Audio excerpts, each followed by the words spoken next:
Excuse me. Good evening. My apologies. Good evening, everybody, and welcome back for a Tuesday episode of Awoken with Aulden. As always, I am your host, Aulden S. Nance, and we have a very fun, reflective episode for you tonight. I'm going to be reading the the National Defense Strategy in real time with you, going to provide some up to the second live analysis of the document released in late January of this year. Not sure if you guys have watched, however, we had the Super Bowl this weekend, had the Winter Olympics that are still ongoing, and as well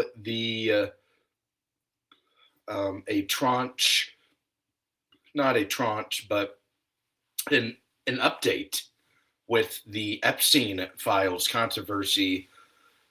Earlier today, California Representative Ro Khanna has worked hand in hand with Kentucky Congressman Thomas Massie for the longest time in the Epstein Files Transparency Act. He was the main Democratic co-sponsor, and he listed the names of six, and his quotes, powerful, wealthy men involved in the controversy. And we're going to be taking a quick little look into some of those fellows, including the big one is Les Wexner.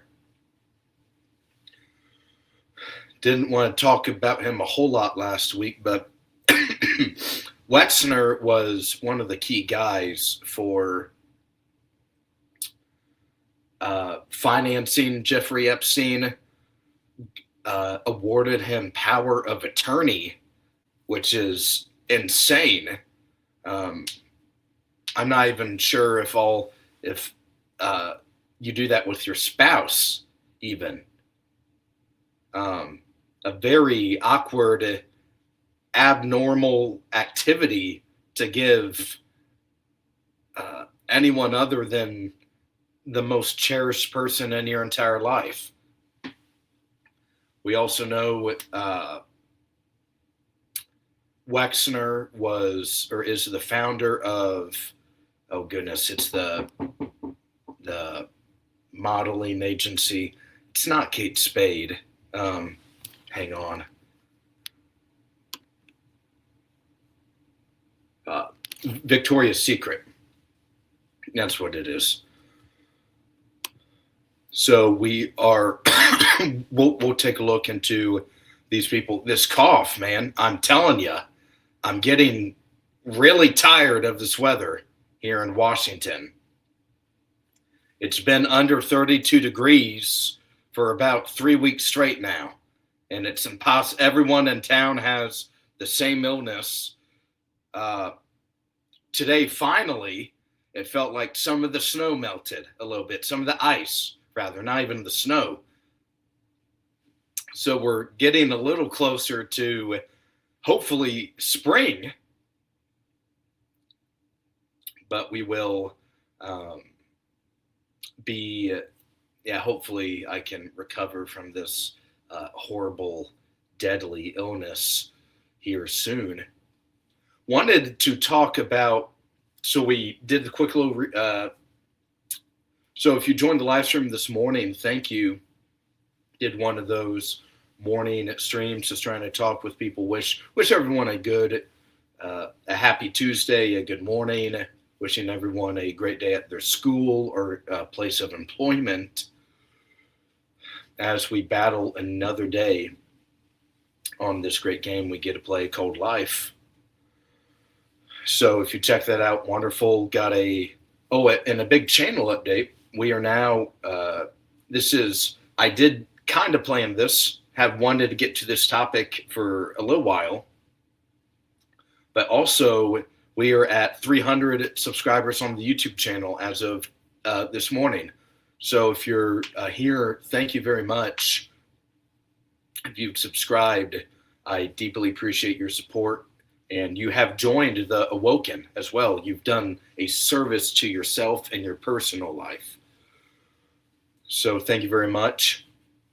And just a reminder, if it's your first time on the live stream, first time listening to Aulden, Aulden would love if you subscribed to the channel. If you don't have YouTube, no problem. I'm also on Spotify. You can catch the live stream on Twitch and X. I post clips on Instagram throughout the week and the weekends. I'm sorry, this cough. Goodness. Got some water this time. So hopefully I won't just have to deal with it. Also on Facebook, you can catch out the full clip or the full stream on Rumble as well.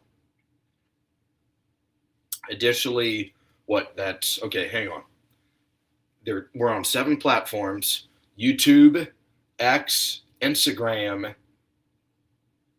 Facebook, Spotify, Twitch, Rumble. That's the 7 we're on. You can catch me on any of those 7 platforms. So feel free to share the programming with your friends, your family, the lady that cuts your hair, your bus driver, your neighbor, your friend, the coworker that you grab lunch with that you're actually low-key chill with at work, that one coworker that you're actually a fan of. So please, we are building something wonderful here, and I'm very thankful if you're one of the 300 that have subscribed up to date, and as well the next 300 that will subscribe. I'm not stopping anytime soon. I could do this for the next several decades. You're not stopping me at all. I don't care. We're going to win. We will create a mass awakening and preserve our culture and Western civilization and America and our ancestors and our family and our loved ones. And that's what it's all about, ultimately, at the end of the day. Okay, so now I got that out of the way. Let's talk. I kind of want to give a few moments of time for the Super Bowl halftime show. So if you're involved in politics at all, or even a casual observer, you know that once again, now the Super Bowl halftime show has been politicized. It's been politicized, and now it's, if you watch it, you're a leftist, and if you turn on the Turning Point USA live stream, you're a right-winger.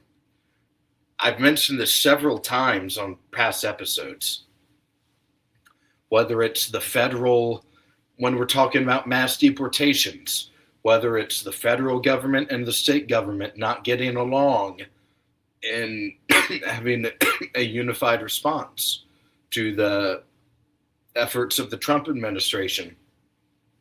If it's like Governor Tim Walz or Governor J.B. Pritzker of Minnesota and Illinois, respectively, not listening to the Trump admin's desire or even request for local law enforcement to help federal law enforcement, that creates a divide. Kind of same with the halftime show a little bit. It's I didn't watch either live, I will say. I was invited to a Super Bowl party during the second quarter. So I used halftime as my transportation time. I didn't want to miss much of the game. So I walked over to the party at halftime. So I didn't see either live. Okay. And I did watch the Turning Point USA one today, though, at work. I was like, okay, let's see what I missed out on. I'm sure it's the best thing since sliced bread that anyone has ever seen. And not going to lie, I particularly was not impressed by it. I think Um, when we talk about being on the right on this show, we're going to talk about being right wingers a lot on the show and on these podcasts. And I don't think that's. I listened to it. It just sounded like the radio at the country club I used to be a manager or at. My mom gets on me for saying at the end of a lot of my sentences, so I try and avoid doing that. However, I digress to we've heard these songs before. They're great, but it was only one theme or genre. It was just country music. From what I know is that all American music includes rap. It includes the blues, smooth jazz, pop, hip hop, not just country.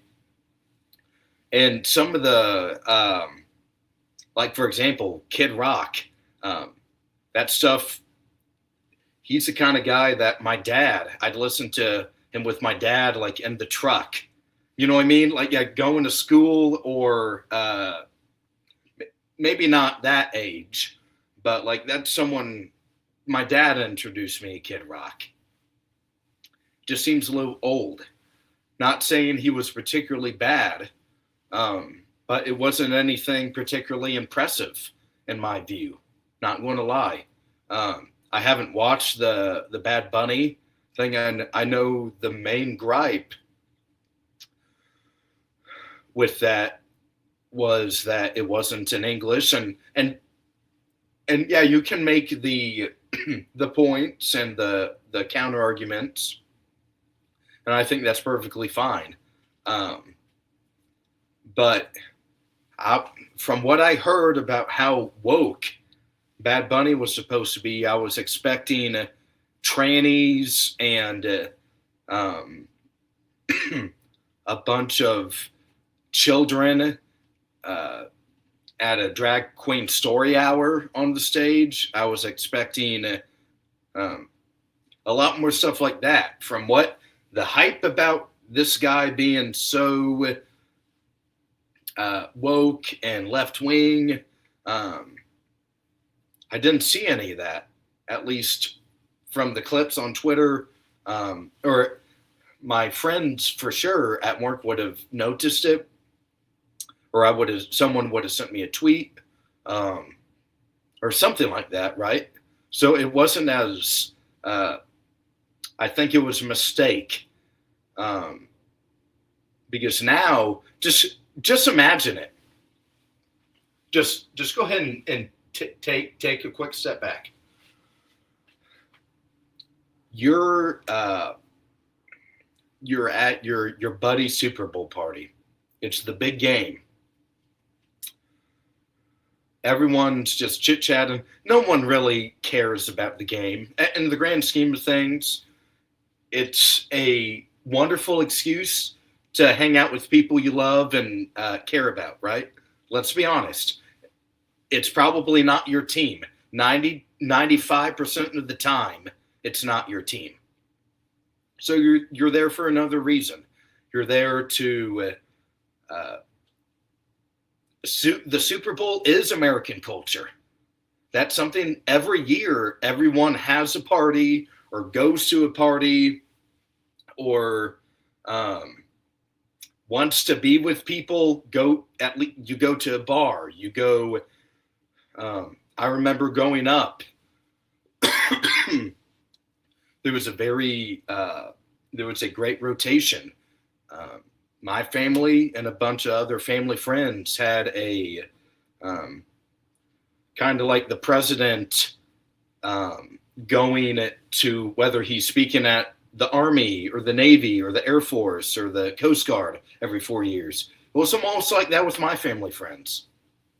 You had 1 year we would host it, then the next year the next family would host it, and so on, and then it goes back to your family. It's not really about the game itself. It's about it's about being with loved ones and friends. For my example,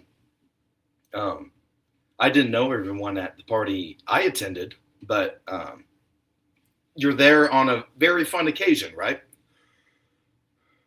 So imagine you're with all those people and you're like, we're going to turn this off and we're going to live stream the Turning Point USA concert instead. And yeah, wasn't that just be a little cringe? Like, let's be honest. And I haven't seen, I haven't seen both. Fine. But I've seen chunks of the Bad Bunny at least. So what I would say is tomorrow at work, watch them back to back. That's what I'll do. I'll watch them. I watch the Kid Rock one again, and I'll watch the Bad Bunny one again, or partially, and just watch them back to back, and then like one sentence say why you liked one over the other. Just challenge yourself a little bit. So imagine your friend like, oh yeah, we're turning it off. We're going to go watch the Kid Rock stream instead. It really wasn't any better. There wasn't all at the Super Bowl halftime show. You have the memes, whether it's the left shark with the Katy Perry one. It like can't move its fin or whatever. Or other memes like the one year the ladies she had a wardrobe malfunction. That's the Super Bowl halftime show. It's just what it is. It's a part of American culture.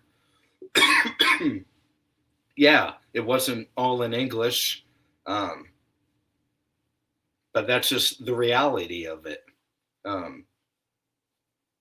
Next year, try and have more of a public pressure on getting someone else in there. I don't know. So it really wasn't a. I heard all for several months now. You hear how woke this guy's supposed to be, and it really wasn't all that, in my view, at least. I know that's going to probably dissatisfy some of the audience. Yeah, I just wanted to kind of say that real quick. Yeah, like the Super Bowl is more than the halftime show is. It's just what your mom cares about. Just wants to see the fireworks and the music star do a little dance move, give me a spin, whatever it is. And it's really not about it. It's just about being with people you care and love. So I think if you can't get through a sports game now without thinking about politics for all that time, then we have to reevaluate. Not everything in life is about the culture war. And the thing is, we won the culture war. That's why the president won in 24 is that it got way too woke. Not in the same woke as Bad Bunny woke, but in the sense that there's now going to be all of these, whether it's the drag queen story hour, right? Like the actual woke stuff was defeated. And that wasn't at the Bad Bunny Super Bowl halftime show. So I think we need to reevaluate. I don't think Kid Rock is going to take us to the promised land. Sorry, I don't think so. So you can take with that what you will. That's just a little kind of maybe reminder for the right, as right-wingers. Okay, I did not think that would take that long. However, we are going to get into the main topic. Before we dive into the main topic, if it's your first time on the live stream, please subscribe to the YouTube channel. You can also find us on X and Twitch on the live stream, as well as Spotify and Rumble for immediately after. I will download the stream, get on those platforms quickly. And you can also find us on Facebook and Instagram, the 7 platforms. Okay, so if anyone doesn't have any questions or comments before, we're going to dive in and we're going to react to the National Defense Strategy. So here, let me pull this guy up and share the screen.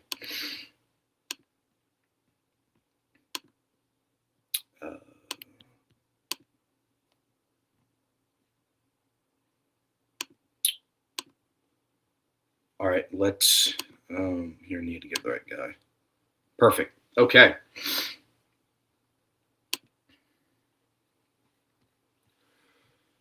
Wonderful. So, if you weren't aware, the National Security Strategy, discussed that with my pal Alex a couple months ago. I believe they released that in late November or very early December. And we did a deep dive of that document itself. You should check that video out if you haven't already. Very good. Alex is a very talented, very smart, witty guy.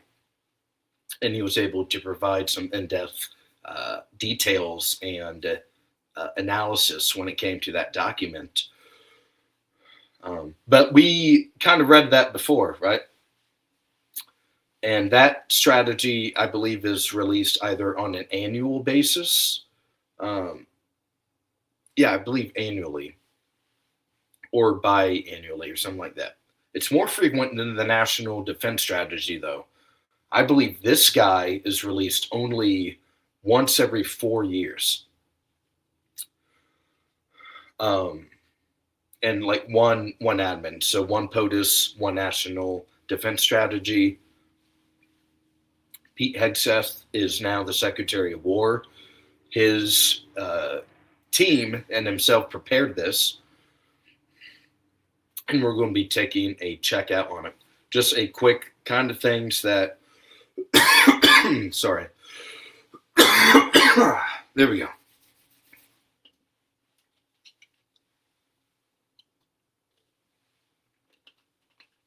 Alrighty. Should be a little better now. Okay. Before we get into the thick of things, since this is unredacted, unclassified, etc., you know that people like Putin's team, Vladimir Putin's team, Xi Jinping's team, Kim Jong-un and his team, and as well as other adversaries. They're going to be printing this document, and they're going to be having their best defense strategists, national security people, translators, tone experts, etc., looking through this, looking through every detail, every single word. So just keep that in mind, right? The vocabulary may seem a little weird. That's what I'm guessing, at least. Okay, unclassified, Department of War, 2026, National Defense Strategy, restoring peace through strength for a new golden age of America.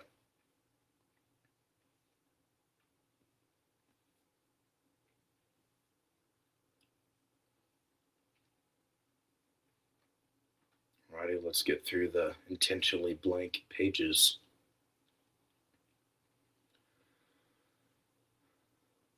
Alrighty. Memo for senior Pentagon leadership, commanders of the combatant commands, defense agency, and Dowfield activity directors. Subject. Okay.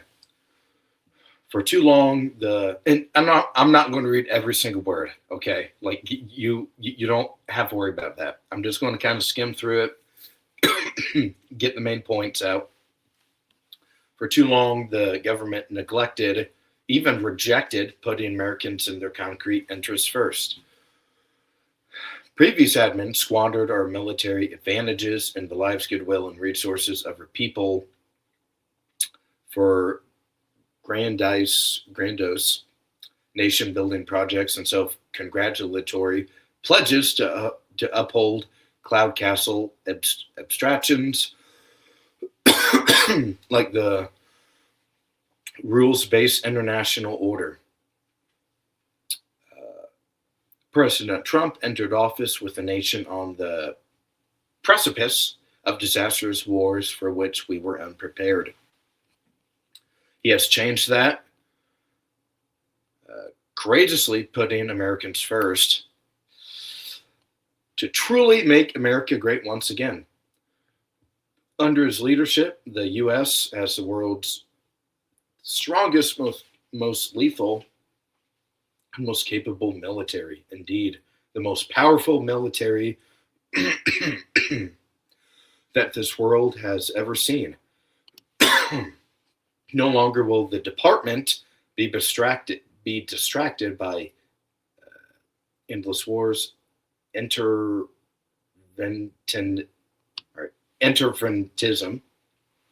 or intervism, concrete, endless regime change and nation building. Instead, we will put our people's practical, concrete interests first. We will support a policy of actual peace through strength. This does not mean isolationism, however. To the contrary, it means a focused and genuinely strategic approach to the threats our nation faces and how to best manage them. This approach is based on a flexible, practical realism that looks at the world in a clear-eyed way, which is essential for serving Americans' interests. As the national security strategy articulates, this is the common sense approach President Trump has advanced. Okay, so peace through strength.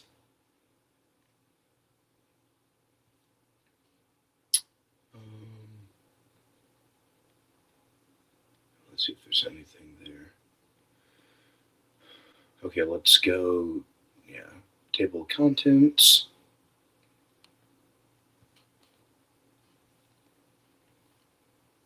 Another intentionally blank page. Okay, and introduction. Let's make this a little bigger for you guys. How's this look?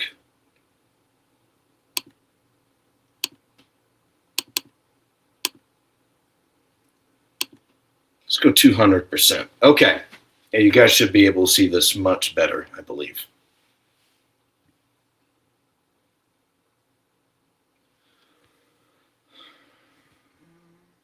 Okay, great. Since re-entering office in January of 25, the president has rebuilt the military to be the world's best. Okay. One of the most dangerous security environments in our nation's history. At home, America's borders were overrun, narco-terrorists and other enemies grew more powerful throughout the Western Hemisphere. In U.S., access to key terrain like the Panama Canal and Greenland were increasingly in doubt. If you haven't checked out the Greenland episode yet, you absolutely should. Lots of deep and detailed history on the Inuit people, leading to the people that reside on the world's largest island today. In Europe, President Trump has led NATO allies to begin taking their defenses seriously, which, if you did see the 5% budget now that all the NATO countries are doing, the last admin effectively encouraged them to free ride, leaving the alliance unable to deter or respond effectively to Russia's invasion of Ukraine. In the Middle East, Israel showed that it was able and willing to defend itself after the barbaric attacks of October 7th. In short, that is a model ally. I'm not sure about that model ally descriptive term. That's a little wild. Yet rather than empower, Israel, the last administration tied its hands. I'm not really sure how that happened either. Um, Pretty sure they got all the money they asked for and plus extra. Um, Yet rather, all the while, China and its military grew more powerful in the Indo-Pacific region, the world's largest and most dynamic market area, with significant implications for Americans' own security, freedom, and prosperity. Um, we emerged as the Cold War as the world's most powerful nation by a wide margin, securing our own hemisphere with a military that was focused on warfighting and far superior to anyone else's. But rather than husband and cultivate these hard earned advantages, our nation's post Cold War leadership and foreign policy establishment squandered them. Um,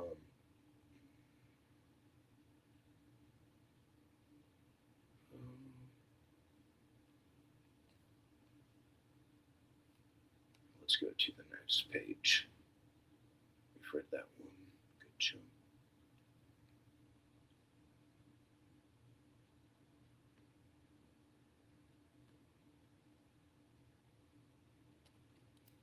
Let's do this instead.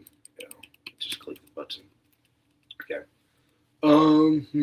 Criticize and neglecting the war ethos that was once cultivated and heralded by our forerunners. That made this American military the envy of the world. They allowed, even enabled, over cunning adversaries to grow more powerful, even as they encouraged their allies to behave as dependents rather than partners, weakening our alliances and leaving us more vulnerable. And so we found ourselves in January of last calendar year facing not only a world with individual regions at war or descending towards it, but also increased risk of America itself being drawn into simultaneous major wars across theaters, a third world war, as President Trump himself warned. I kind of feel like a father on Christmas Eve reading The Night Before Christmas right now. But that is all changing now. Under President Trump's leadership, consistent with its vision laid out by the NSS, which we laid out in detail, the new founded Department of War is laser focused on restoring peace through strength. As detailed in the NSS, the president's approach is one of a flexible, practical realism that looks at the world in a clear-eyed way, which is essential for serving Americans' interests.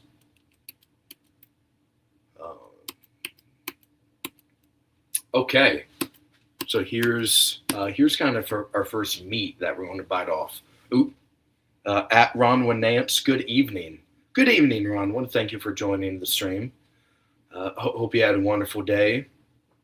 Thank you very much for joining the Awoken this evening. We are in the middle of reading the National Defense Strategy. First major point, defending the U.S. homeland, obviously, has to be. We will secure America's borders and maritime approaches, and we will defend our skies through the Golden Dome for America and a renewed focus on countering unmanned aerial threats. We will maintain a robust and modern nuclear deterrent capable of addressing the strategic threats to our country, rise and sustain formidable cyber defenses, and hunt and neutralize Islamic terrorists who have the ability and intent to strike our homeland. At the same time, we will actively and fearlessly defend America's interests through the Western Hemisphere, guarantee our military and access to key terrain, especially with the Panama Canal, Gulf of America, and Greenland. So something quickly, this is already the second instance in inferring that Greenland is kind of ours, from what at least I get from it. that we're basically saying, okay, you may, NATO, we're going to quit with immediate conquer Greenland territory, but we're kind of acting like it's ours a little bit, honestly. Um, we saw at the World Economic Forum, the president a couple weeks ago said military action is now off the table, which I think was a sigh of relief for lots of Europe and the EU and NATO in itself. But this document is reflecting that it's ours. And we're going to make sure that our allies, or not even our allies, ourselves, will have access to this key terrain, including Greenland. So maybe not it's ours in the sense, but we're definitely looking at something that is giving us more control, or at least saying we're the big dogs in the house. Pretty much. That's at least my immediate thoughts with that.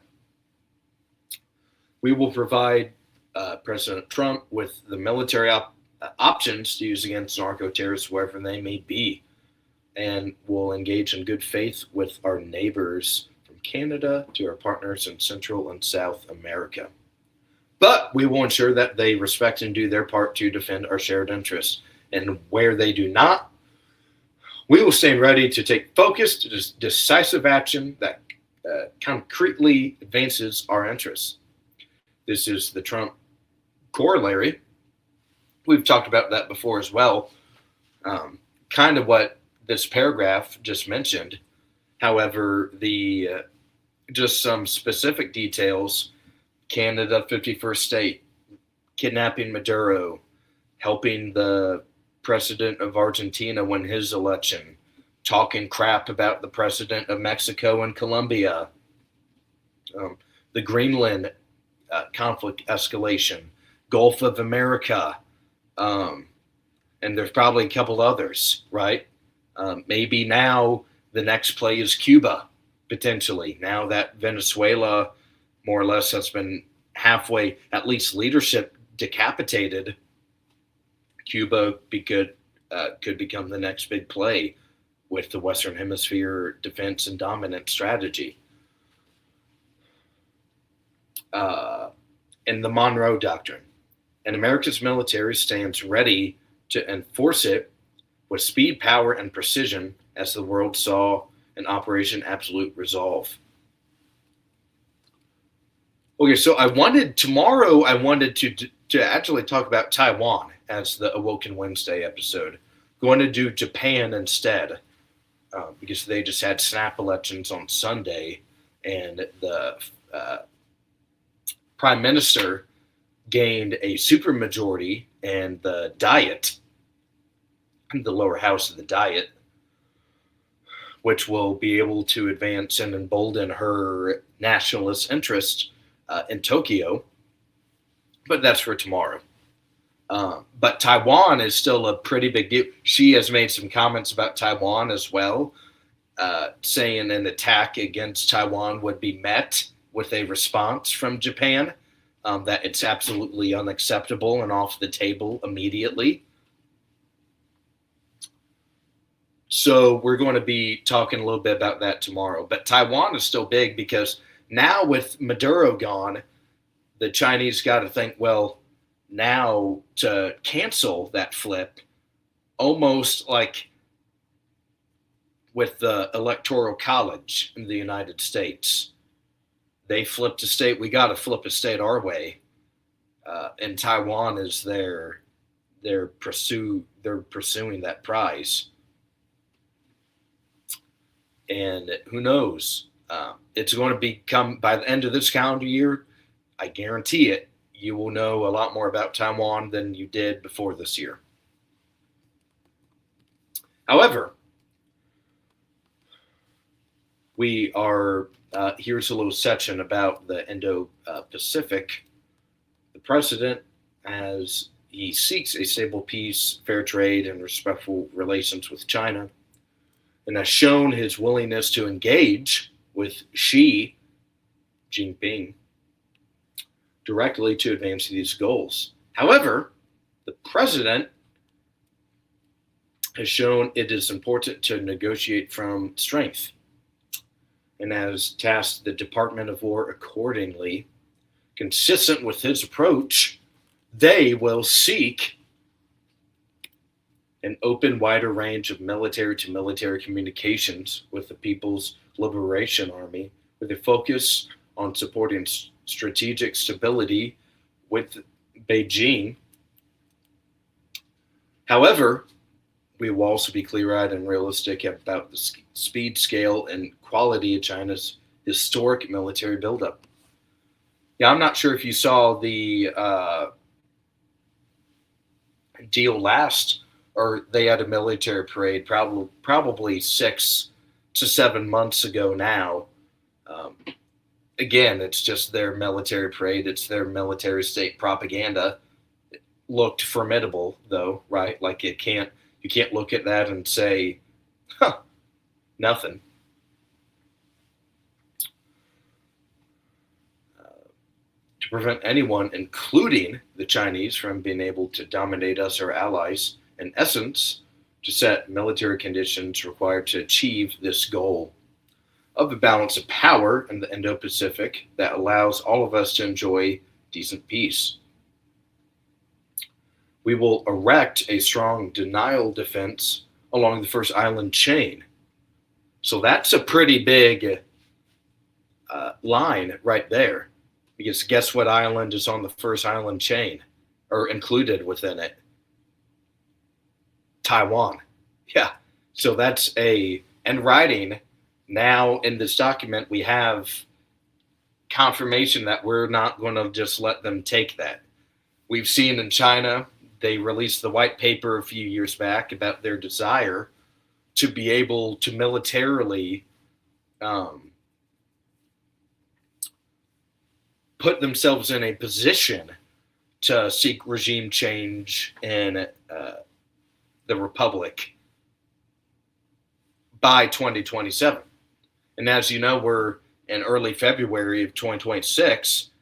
That's less than 11 months away now that they have their desire to seek regime change in Taiwan. Let's see. We will also urge and enable key regional allies, which one of those being Japan now, big time. Yeah, that's what I'm saying. Like, I'm excited for tomorrow night. She's pretty bold in a lot of her claims and statements and promises and nationalist ideas.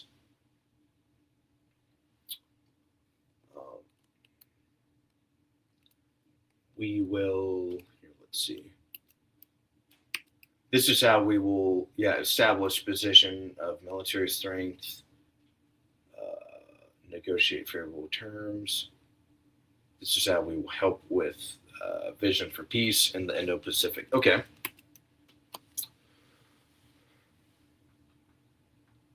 Increase burden sharing with U.S. allies and partners. Ours is not a strategy of isolation. As the NSS directs, it is focused on engagement with, through this America First, common sense lens, America's allies and partners have an essential role to play, but not as the dependencies of the last generation.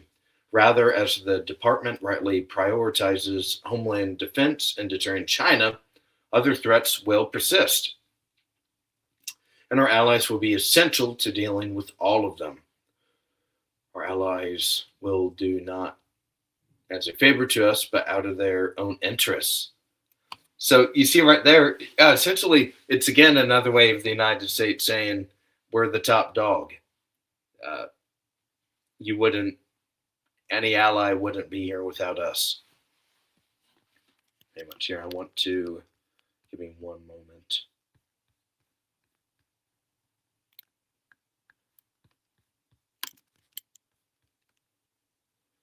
I want to say hello to Ronwin. respond to her comment. Okay, let's keep going. In all cases, we will be honest but clear about the urgent need for them to do their part, that is in their own interests, without delay. We want even incentivize them. How kind of us to do that. And enable them to step up. It needs to require change in tone and style from the past. For too long, they've been ripping us off and letting us subsidize their defense. Our political establishment reaped the credit while regular Americans paid the bill. With the president, we will advocate for the 5% GDP. The new approach is in effect, already set the global standard for defense spending at NATO's summit of 3.5% to an additional 1.5% to get it to 5% of GDP. Additionally, we will advocate that our allies and partners meet this standard around the world, not just in Europe. As our allies do so together with us, they will be able to field the forces required to deter or defeat potential adversaries in every key region of the world.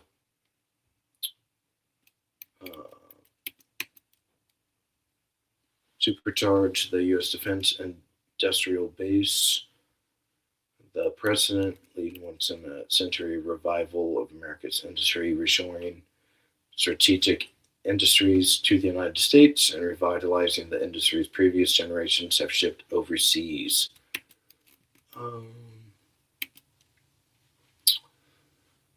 To achieve this, we will reinvest in U.S. defense production, building out capacity, empowering innovators, and adapting new advances in technology like AI as a clearing way outdated policies, practices. We will simultaneously leverage allied partner production, not just to meet our own requirements, but to also incentivize them to increase defense spending and help them field additional forces as quickly as possible. Okay. Nothing. Okay, so here's something that happened last June. This is worth checking out. At the same time, strategy will enable the joint force to provide President Trump with the operational flexibility and agility required for other objectives, especially the ability to launch decisive operations against targets anywhere, including directly from the U.S. homeland, as America's service members so memorably demonstrated in Operation Midnight Hammer. By ensuring that the joint force is second to none, we will ensure the optionality for the president to employ America's armed forces. Okay. So yeah, Operation Midnight Hammer, that was back in June. That was against the three key centers in the country of Iran, Fordo, Nastahan, and Isfahan. Okay, let's go to the next page. It requires being honest and clear with their allies and partners that they simply must do more rapidly, not as a favor to Americans, but for their own interests. Nothing crazy there. Out with utopian idealism and with hard-nosed realism. That is the mission we at Department of War must embrace boldly, actively, and without hesitation. The president is leading our nation into a new golden age. Okay, let's go. Yeah, let's keep going down. Security environment. An American first strategy must evaluate, sort, and prioritize. It must practically correlate ends, ways, and means in a realistic fashion. Consistent with this approach, this strategy is defined by a realistic, practical approach to clearly understanding the threats Americans face and how realistically and pragmatically those threats can be addressed. This strategy is fundamentally different. Um, as the NSS directs, the strategy recognizes very clearly that not all threats are of equal severity and consequence and gravity, but those of lesser salient still matter and must not be ignored. Uh, let's go. Okay, here's like one of the four big main points I believe that the strategy is discussing. Yes, priorities. Yeah, some big priorities in this NDS. We're talking about the sorry results speak for themselves. In recent decades, our nation has been overwhelmed by a flood of illegal aliens. At the same time, narcotics have poured across our borders, poisoning hundreds of thousands of Americans. Narcotics traffickers in our hemisphere have profited enormously off this evil and rightly designated in our rightly designated as a foreign terrorist organization as a result, but that's not all.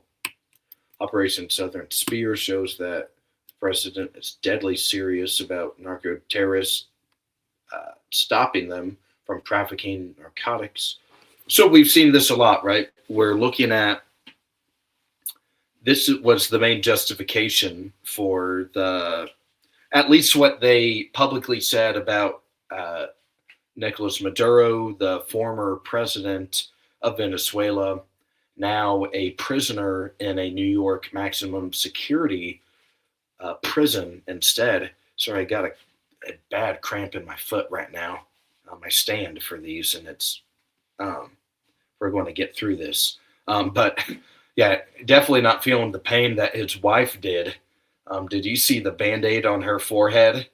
I think they knocked her in the square in the face or something. Regardless, Maduro, Trump admin said trafficking drugs, even though that the border is tightly sealed, there's still drugs pouring in. And even before, like during the Biden regime, we know that, yeah, millions and millions of illegals flooded the country.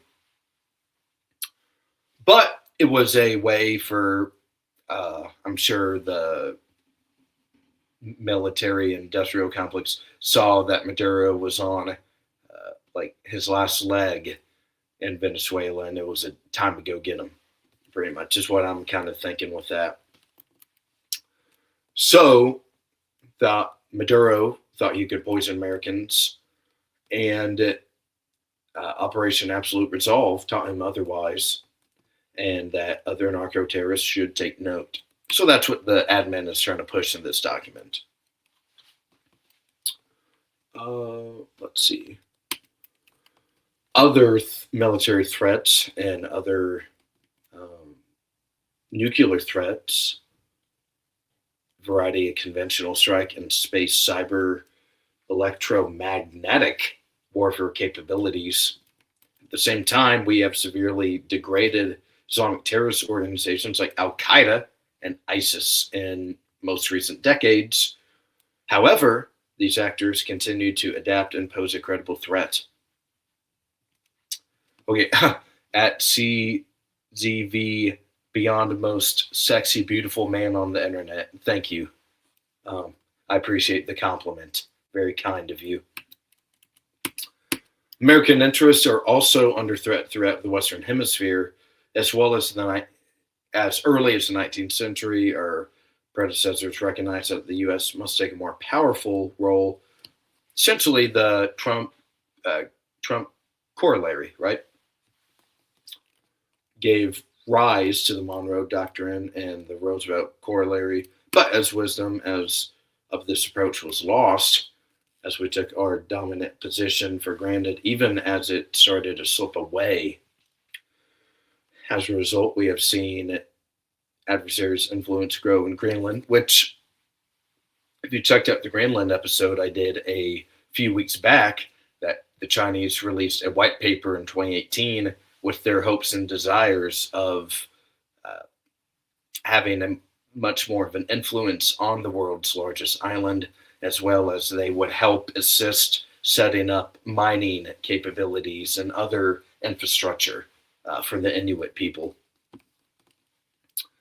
Threatens Not only threatens U.S. access to key terrain throughout the hemisphere, it leaves the Americas less stable and secure, undermining both our interests and those of our regional partners. So here's something that I'm pretty excited to check out here. The PRC, People's Republic of China. China, by any measure, China is already the second most powerful country in the world, which I've mentioned this before on the show. If you brought all of the countries together, like in a college basketball March Madness tournament, the national championship game would be the U.S. versus China. Let's be real. Behind only us, though, we are still the number one overall seed.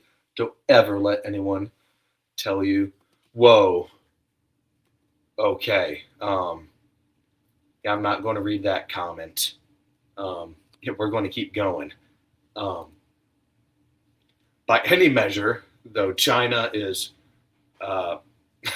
sorry, okay, I've already said that. The Beijing has already spent vast amounts on the PLA in recent years, often at the expense of domestic priorities. Yet China can still afford to spend even more on its military should it choose to do so, and shown that it can historically. That matters for us because, as this document recognizes, the Indo-Pacific will soon make up more than half of the global economy. So we know China has around, Taiwan, I believe it's a population of 23 to 24 million people live on the island. We know we get a lot of chips from the country. There's a lot of economic potential there, right? And as I kind of mentioned a couple of minutes ago, with Venezuela being flipped, the non-Western aligned nations need a flip of their own, and China sees Taiwan as that potential flip.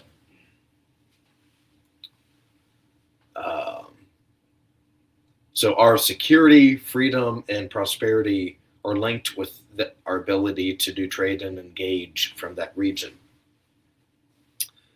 China, or anyone else for that matter, to dominate this broad and crucial region, yeah, that's what the admin is going to try and argue here, is that we really need this. So that's something you're going to hear a lot. I want to get to the Taiwan episode at some point. We'll get to it at some point before it starts becoming very, very, very large, and every day. All right, is it just me, or is anyone else getting about 25 Nancy Guthrie push notifications a day? Seriously, that's what Taiwan's going to be like probably by the end of this year. I got another foot cramp in my right foot this time. Ouch. But yeah, that's what Taiwan is going to be at some point here soon. So that's why this document directs the Department of War to maintain a favorable balance of military power in the Indo-Pacific, not for purposes of dominating, humiliating, or strangling China. To the contrary, our goal is far more scoped and reasonable than that. It is simply to ensure that neither China nor anyone else can dominate us or our allies. This does not require regime change, but that China can also accept and live under is possible. That is the wise premise of President Trump's visionary and realistic approach to diplomacy with Beijing. At the same time, though, the department's efforts will provide the undergrinding strength for this approach. Okay, wonderful. Um, yeah, sorry, trying to eliminate this cramp. So China, obviously, as the document referenced, and as I referenced weeks prior, they are the second. They're the biggest threat to United States dominance on the planet. We know that. We've known that since we were a little kid. Okay, now let's go Russia. They will remain a persistent but manageable threat to NATO's eastern members for the foreseeable future. As we've seen, Ukraine's not NATO, but they're obviously invaded, right? You have countries like Belarus and Estonia right there on the border, I believe. Um, so Russia will suffer or will soon suffering from a variety of demographic and economic difficulties with the war in Ukraine, that it retains deep reservoirs of military and industrial power. Russia has also shown that its national resolve required to sustain a protracted war in its near abroad. Um, in addition, the Russian military threat is primarily focused on Eastern Europe. Something else that is worth keeping in mind is that we saw around Christmas in 2024, the Assad regime crumbled in Syria. They were a big ally to the Kremlin and Putin, and losing that is also another L for Russia.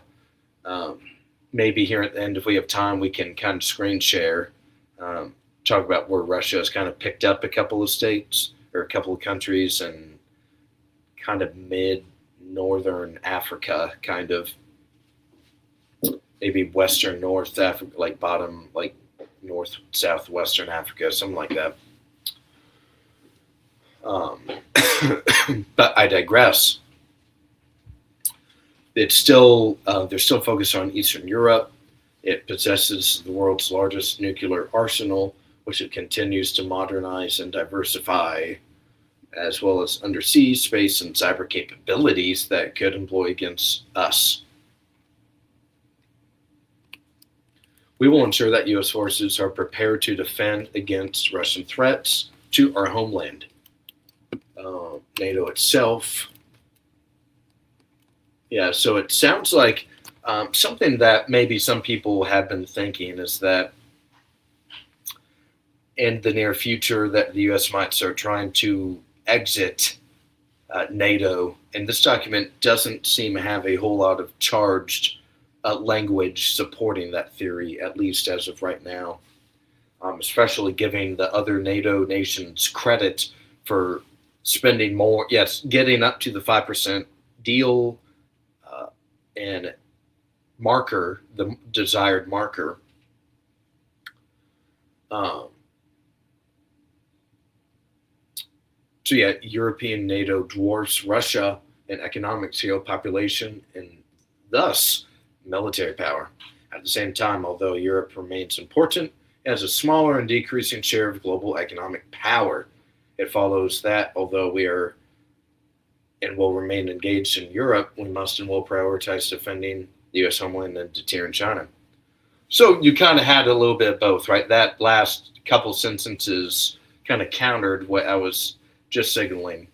Maybe not leaving NATO, but basically giving them a kick in the pants, I should say, rather.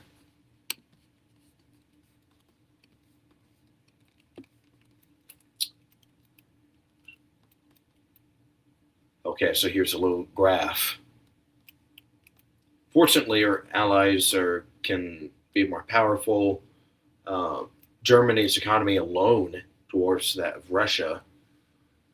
And again, here's the 5% of the 3.5% deal for investment capabilities.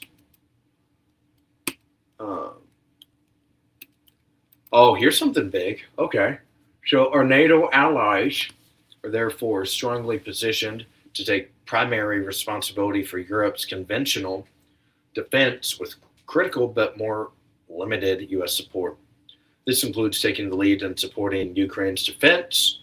As President Trump has said, the war in Ukraine must end. And he has also emphasized, however, this is Europe's responsibility first and foremost. Securing and sustaining peace will therefore require leadership and commitment from our NATO allies.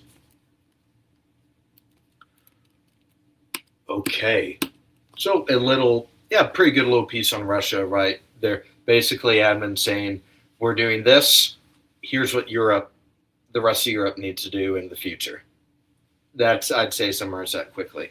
And quick little summary for the China is that you have basically saying that we're not going to F around with you guys. We understand you guys are serious, but not going to say that we're going to give you an inch at all.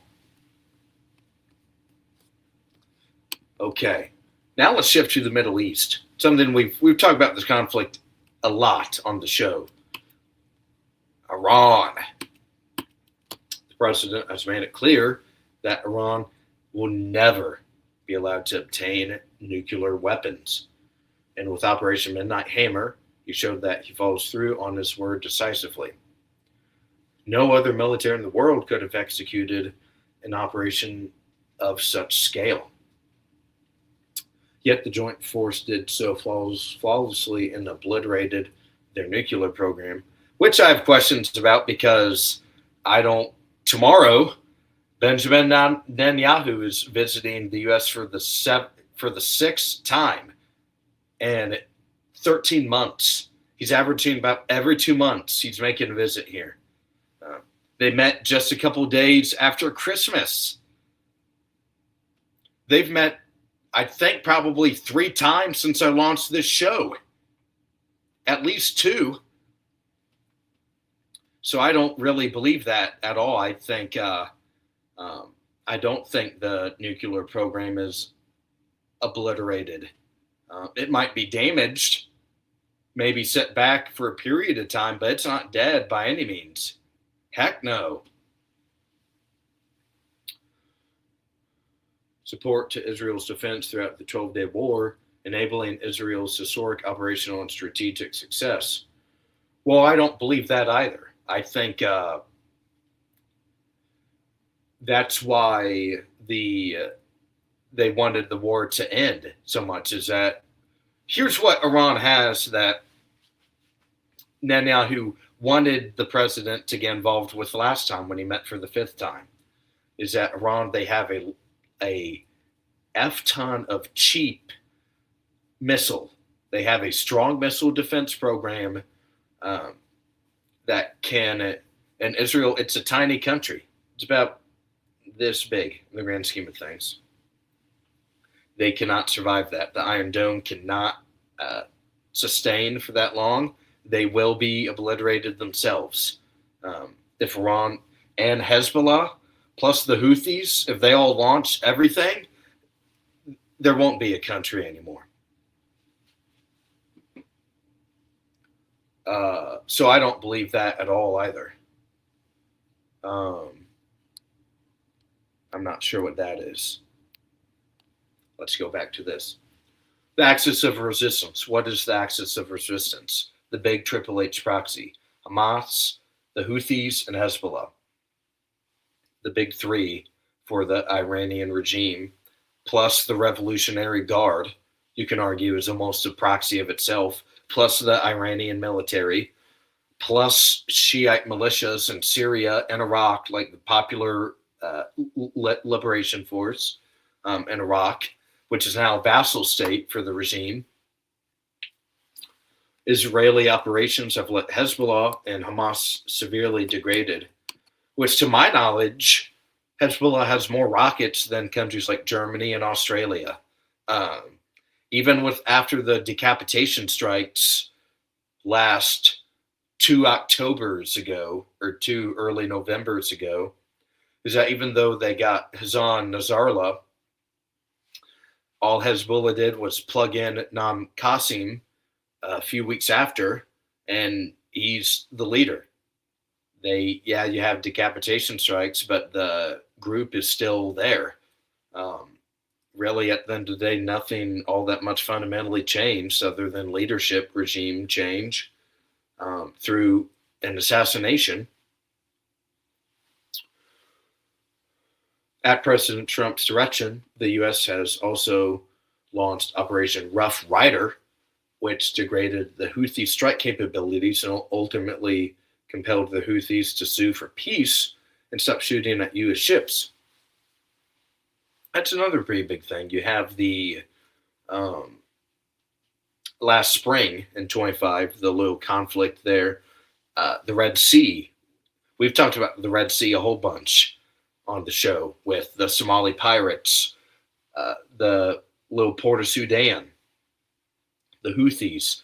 Now the Israelis have recognized Somaliland as a legitimate country. So the Israelis, they're going to start having a presence on the Red Sea as well. You have all of this trade and shipping cargo run through the Red Sea. In the process, through a short, sharp, and decisive campaign, the president was able to restore freedom and navigation for U.S. vessels. And here, we've seen this 1,000 times.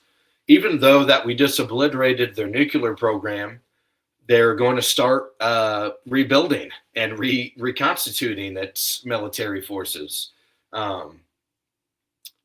So you didn't obliterate it then. That's the problem. That's either a lie, or they had other centrifuges, or they removed highly enriched uranium or protected it, or not everything got destroyed. Then this sentence, this stuff right here would not be necessary at all. Including by refusing to engage in meaningful negotiations, which at least as from the negotiations that Steve Witkoff and the president of Iran had last Friday, is that they're both saying that they were good talks. The talks were fine. And why did Benjamin Netanyahu come to the White House a couple days before New Year's? It's because he wanted the president to bomb the missile defense program and their missile capabilities. That's exactly why. And what are here's the U.S. ultimatum is that no nuclear enrichment, you cannot support your proxies, and you got to give up the missiles that are long range enough to threaten Israel. And the Iranians are like, we're not going to budge on either of those three. Maybe we'll talk about enrichment, maybe. But they're never going to give up support for the proxies, and they're sure as hell not going to give up the missile defense program. Because what has happened to other governments and regimes like Iran's that did do it? Gaddafi, a pipe shoved so far up his anus, it killed him. And Saddam Hussein hung in front of his own people. Assad loses his regime in Syria. So the Iranians, they know the situation they're in. Absolutely. They may also seek to rebuild devastated infrastructure and capabilities, nor can we ignore the fact that the Iranian regime has the blood of Americans on its hand, that it remains intent on destroying our close ally Israel, and that Iran and its proxies routinely instigate regional crises that not only threaten the lives of American service members in the region, but also prevent the region itself from pursuing the kind of peaceful and prosperous future that so many of its leaders and peoples clearly wish for. Well, here's something different about this time on the negotiating table. Is that it's not just Steve Witkoff and the president of Iran. It's also representatives from Pakistan, Saudi Arabia, I believe Turkey, Oman, which is where the country these talks are being conducted in. Qatar, and I believe another country or two, right? So, and we heard this at the New Year, that several Arab countries urged the president not to strike Iran, actually, is that they don't want a large scale regional war, because what does Mohammed bin Salman want to Saudi Arabia? He wants his Vision 2030. He wants that smart city, and he wants a lot of tourism. Same with countries like UAE and Qatar, these big Gulf countries with a lot of cash and financial capital. They don't want anything like this right now. Um, they don't want another Syria to happen in Iran with a population of 90 million people, over 90 million. Thanks to the Tucker Carlson interview, over 92 million, actually. I should correct myself. This is not a Gaddafi. This is not a Syria. This is a fortress, a country embedded with proxies, the missile defense program, a revolutionary guard that acts as a parallel apparatus for the regime, and as well as the Iranian military itself. This is not a, okay, we're in and out like Maduro. They did that with the supreme leader of Iran, then that would be the most one of the most amazing military feats ever. And I don't think they can or even will try and do that. This is a much, much different animal we're dealing with.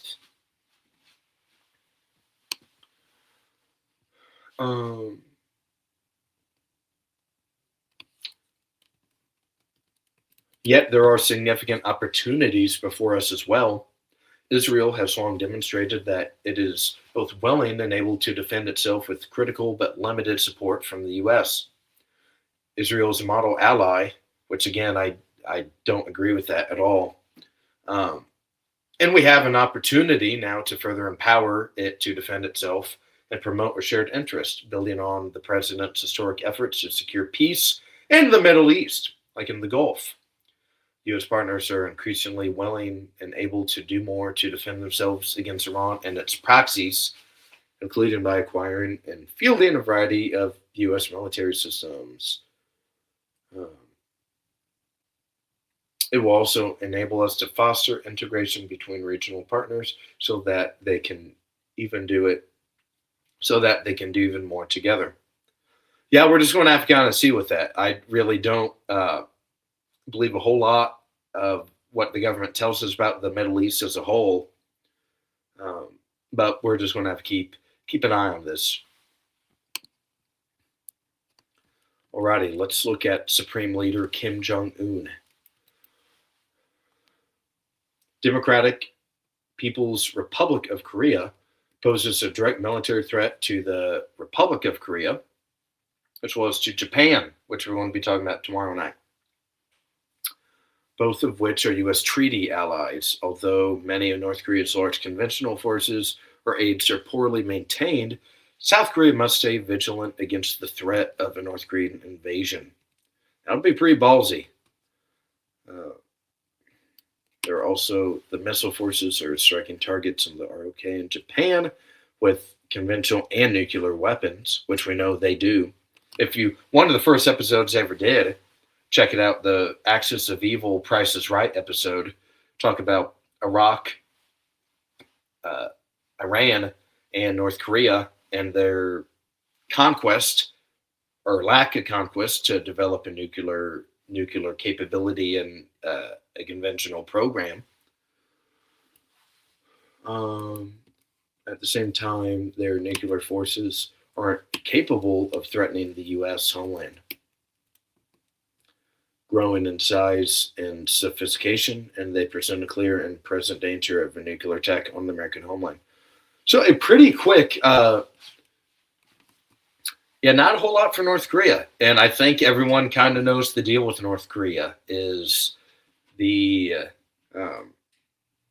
know exactly what's going on there. They were able to get the technology, and now that they have the nuclear weapon, we can't really touch them at all. That's kind of what it is. Not a whole lot else. Okay.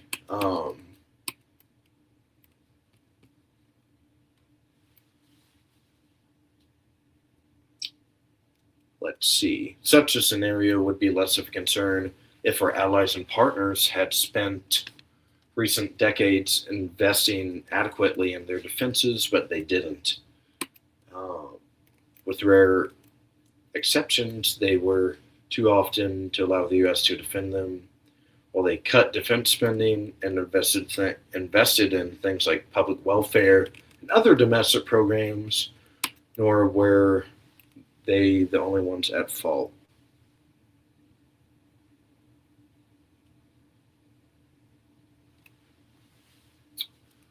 Um,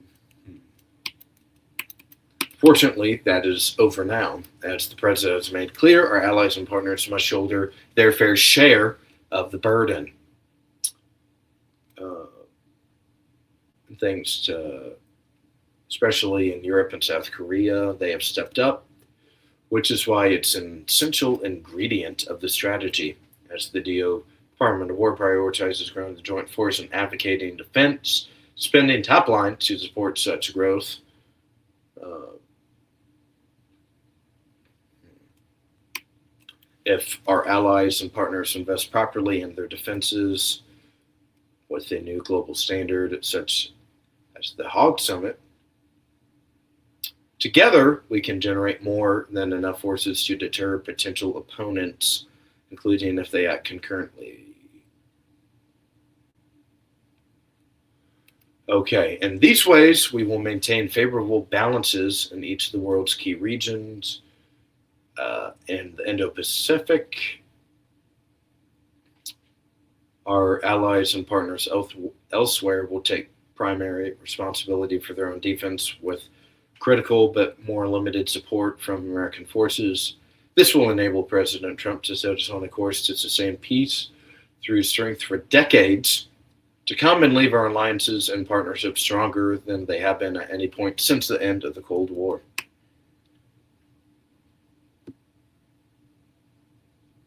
Strategic approach. Okay. All right. So we look like we got 4 key lines of effort. Lines of effort. LOEs. And I think this seems to be a summary of what we just read. Defend the U.S. homeland. We will defend the U.S. homeland, securing our borders. Obviously, that's a big thing the admin has pushed on. Deporting illegal aliens with the Department of Homeland Security. I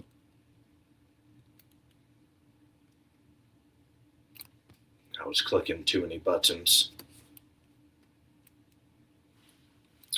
Yeah, narco terrorists in our hemisphere. We're talking about a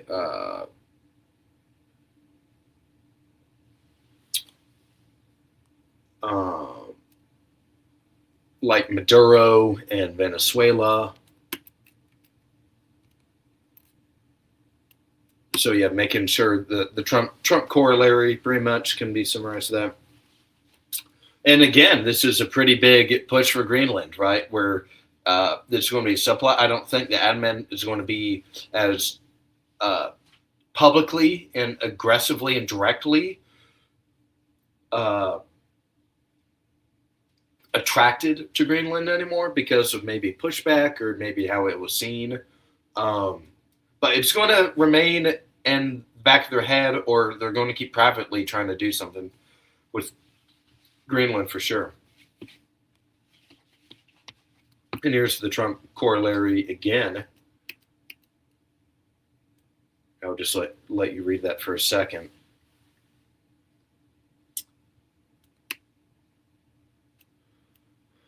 So defend our skies with the Golden Dome, drone and other drone-specific measures. Modernize and adapt our nuclear forces. We need a strong, secure, and effective nuclear arsenal adapted to the nation's overall and defense strategies.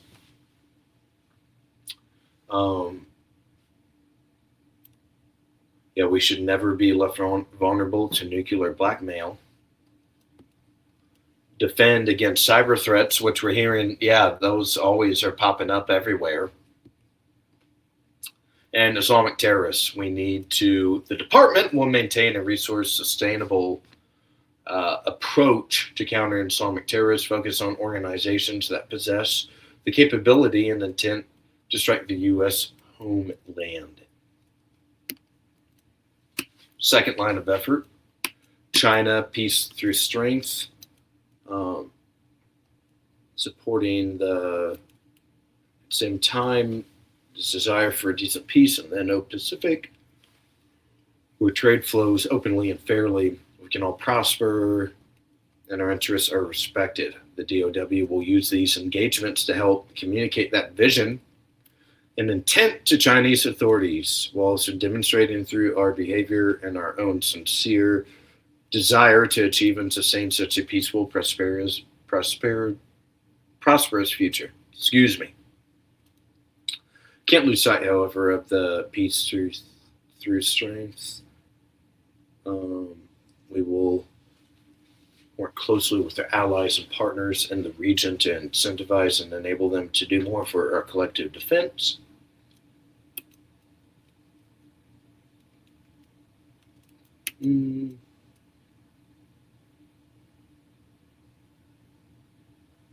Others in the region to enjoy a decent peace. At the same time, in the process of erecting a strong denial defense, the DOW will ensure that the joint force always has the ability to conduct devastating strikes against and operations against targets anywhere in the world, including directly from the U.S. homeland, thereby providing the president with second to none flexibility and agility. Okay, so pretty much the same deal with China and Indo-Pacific. And you can tell even just with the title of this line of effort 3, burden sharing. What are they talking about? They're talking about the most recent, especially on the right, and the most recent years, we're talking a more anti-interventionist posture and desire that the party leadership also reciprocates this same worldview. And it's about paying America first at the end of the day, that we shouldn't be spending all this money on conflicts that don't have much or anything to really do with us.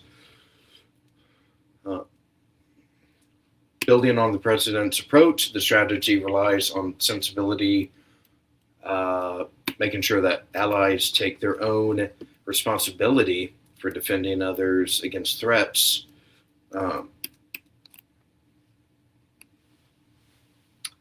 Europe and own defense in Europe, Middle East, and on the Korean Peninsula. So we're pretty much talking about NATO as a whole, Israel and South Korea right there, kind of Japan, but their new prime minister with now the supermajority may be able to change some of that. There must be clear accountability. Incentives work and will be a critical part of our alliance policy. We will therefore prioritize cooperation and engagements with model allies.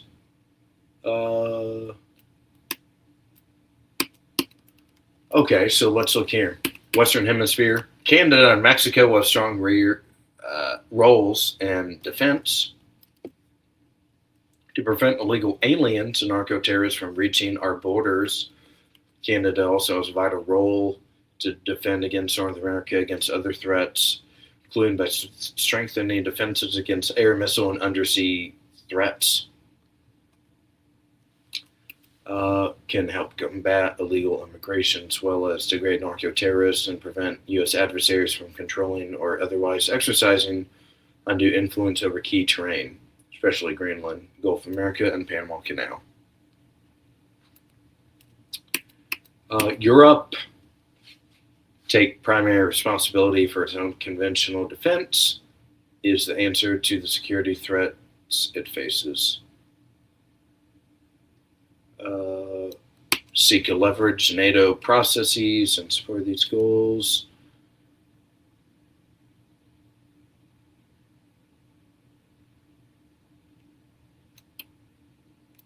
Okay, fair. Yeah, we've kind of heard that before. U.S. seeks a more peaceful and prosperous Middle East.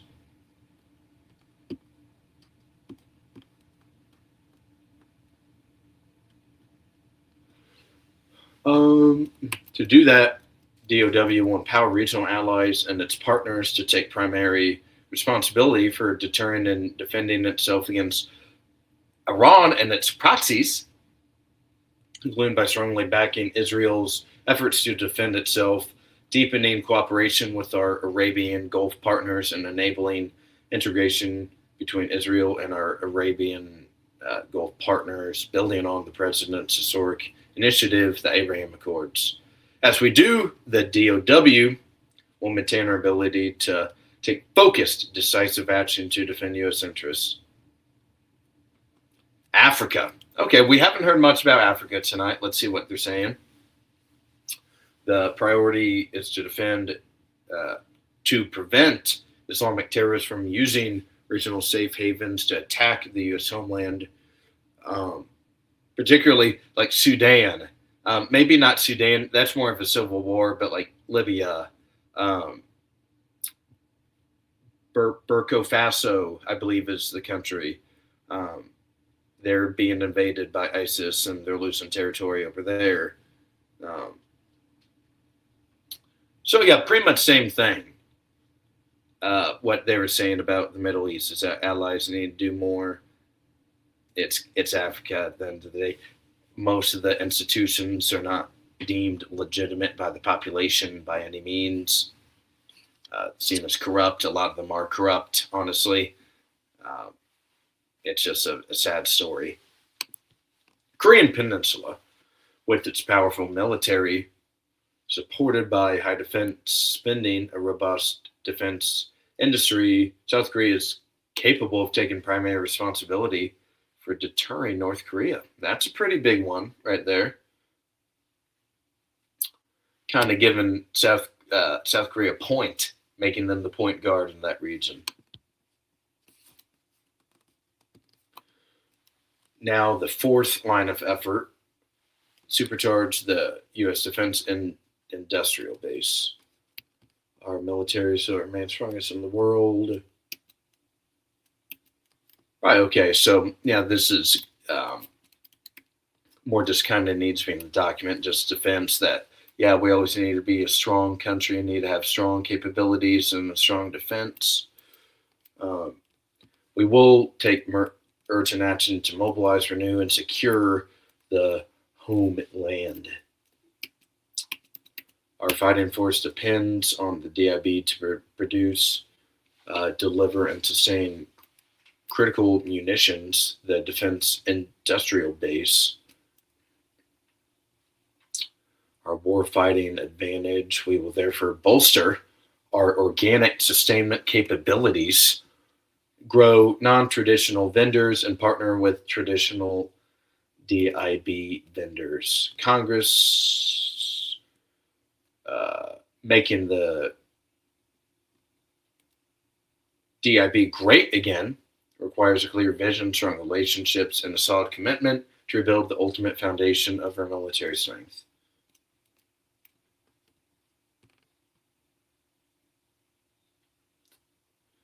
All right, this might be the end, guys.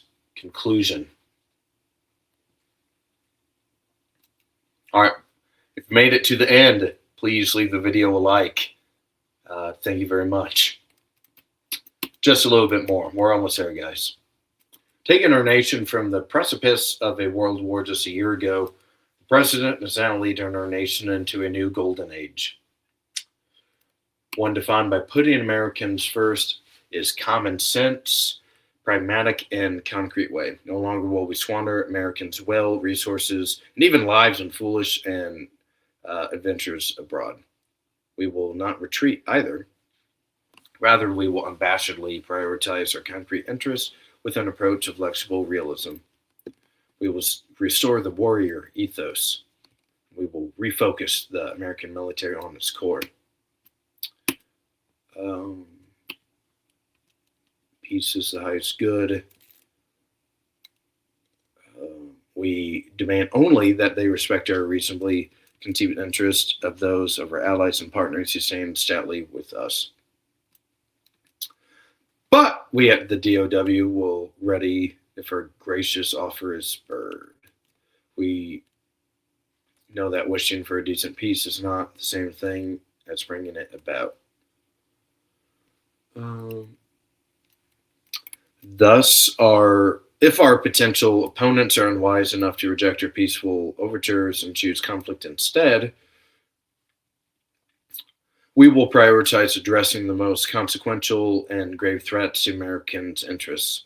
We will revamp our network of allies and partners to meet the threats we face. And we will be ready, always carrying the sharpest and most formidable sword, but prepared to offer the olive branch.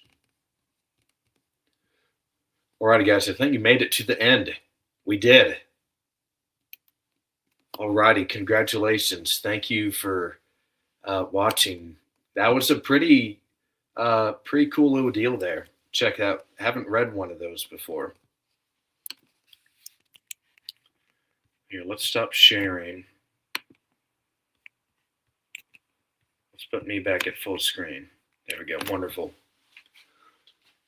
So hopefully you enjoyed the analysis of this document. Pretty big deal for the United States, to be honest with you.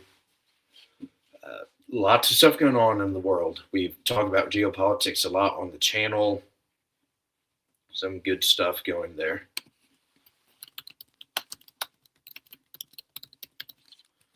Just wanted to thank you. If you're still on the stream, thank you for listening. Appreciate your viewership and support.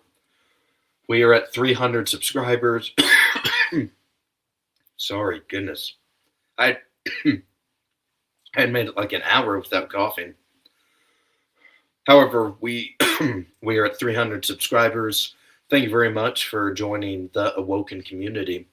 If you're still here, please leave the video a like, subscribe to the channel. So we'll take any questions, happy to right now. Also, what else? So yeah, just like an immediate analysis for myself is that there's definitely the downplay of trying to make the Middle East not as much of a conflict for us anymore.